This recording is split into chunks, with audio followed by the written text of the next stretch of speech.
Hey, look, we're talking Christianity again. This time we're talking about the church. I can't be explicit on location or whatever, but one of my children go to some Christian-based activities, right? Christian-based activities where they can get some, good Jesus education, all that good stuff. Okay. And so I got wrapped up into recapping with Lady Raggets what happened to one of my children today at this thing.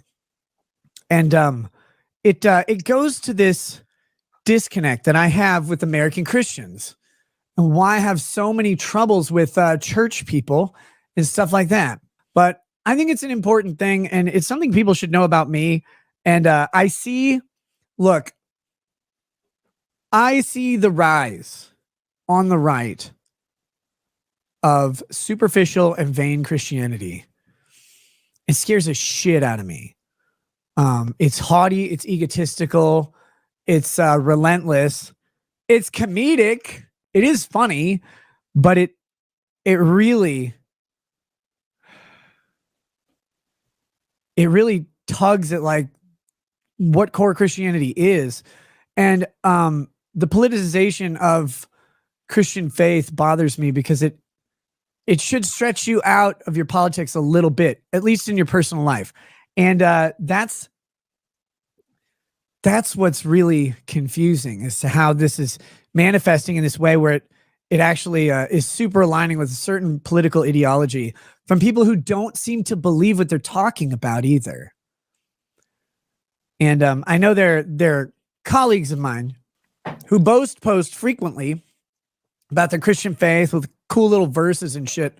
And they go on shows and they talk about very strong values about like porn or whatever, right? They do this all the time. And I don't know, for me, it falls flat. For me, it falls a little flat, but maybe for you guys, it's different. As I stated, my kids go to various church-based activities. Not based, but based. And one of my kids was helping their cousin with a project. And it was during one of these classes, right? Like they do the classes and then they have activity time, all that. It's during one of the classes. They're helping their cousin. Now the teacher, the leader, whatever, was talking through the little lesson that's in their books and stuff while this is happening. So it ends up that my child is talking while the teacher is talking. I know nothing of this. As, of course, my entire life of being in any sort of classroom setting, I never ever spoke while someone else was speaking. That would be ridiculous. But, it's my child and they haven't learned yet. So I'm sitting there hearing this story.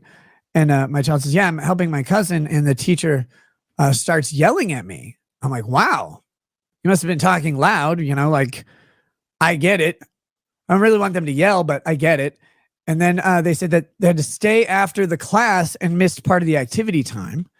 And they're sitting there like in literal tears over this as the teacher is berating my child, saying that here's what the teacher allegedly said. Allegedly. I guess technically I wasn't there. I'm taking the word of a child. He said, Dad, they said my entire family must be disappointed in me for how rude and disrespectful I am. And that they see me and they see the potential to be kind and caring, but I'm just so rude and disrespectful that I don't make it. That's what this teacher at a church told a child. Now, I am not the most couth man. I have a little bit of a sharp tongue sometimes. I may use a little bit of the swear words, the R-rated words. And I have been criticized, reprimanded even, we'll say, by people in the church, in this same church, for things like that. Things I don't say around children, things I don't say at church, things I say, maybe on the show or elsewhere. Some people have taken umbrage with some of the quote unquote vulgarity. And I've seen this. This is what I'm talking about. This is what I'm talking about with a sort of egotistical Christianity rising up, is this vain and superficial thing where you have this set of rules of arbitrary requirements, like you can't use this type of word, because if you say fuck, then that's a sin somehow. Because Paul once said something about watching what comes out of your mouth or off your tongue, and never let profanity or vulgarity come off of your tongue, something like that. And so therefore, you can't say shit, piss, fuck, cunt, cocksucker, motherfucker. You can't say any of those things, right? Because if you do, that's not Christian. That word itself is an unchristian word. And I'm sitting here going, no, those are just syllables and letters. Those don't mean anything. You have to give them meaning in how you use them. Like if I just say shit, fuck, ass, like that, it doesn't mean anything at all.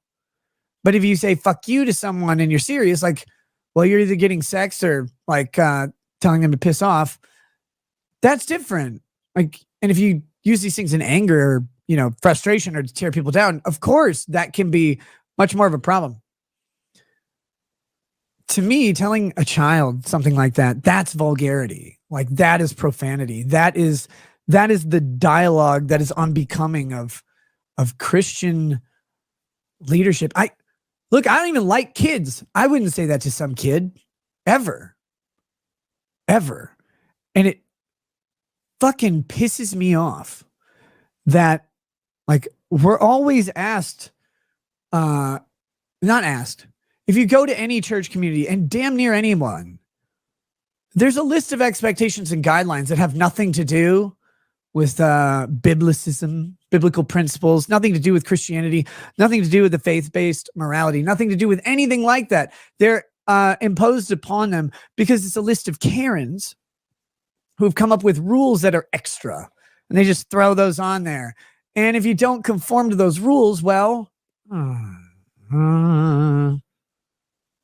that's the thing, right? That's the problem. The rules that people make up that have nothing to do with reality or anything of import. And that shit, look, don't fuck around with my kids. My kids are pretty damn amazing. They're way better people than me, thank God. But they're all exceptionally smart. They're very well communicative, and they're good. Like, not like, they're like actually good. They like people. They treat them well. They treat them too well. Gotta tell them, like, will you just be mad at someone for once, like, or get pissed off? They're just good. I don't know how. Probably YouTube or something, like someone else that they're watching. But they're good people. And so to have some random church Karen say that shit, this is a person who has like a relationship with my child. Like, they see them all the time. They've become like this, 1 year sort of person to speak into their life.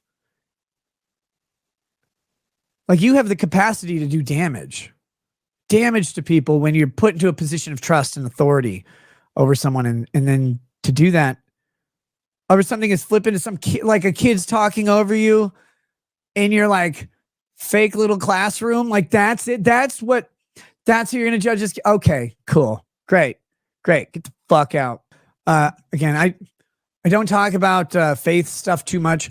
And I talk about a lot how I kind of don't always belong in the church.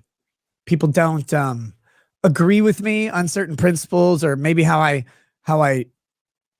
do things. I don't know. Like, I don't do them at church, and I don't impose on anybody. But they're like, oh, well, you're this or that. And it's like, wow, I just don't fucking care what you are. Maybe you should try that. The Iceman, 101418 says, Nick is a minister. I would recommend that teacher to meet with the church leadership. You don't do that to a kid unless you want them to hate church. Yeah, I agree. Here's the thing. So the Iceman, as a minister, one of the things that I am always hesitant to do is like do the whole like narc Karen thing. I don't do that. Like, I don't go, oh, this person did this or this or this. It's not my style. I'm trying to figure out how to approach this one because I'm unhappy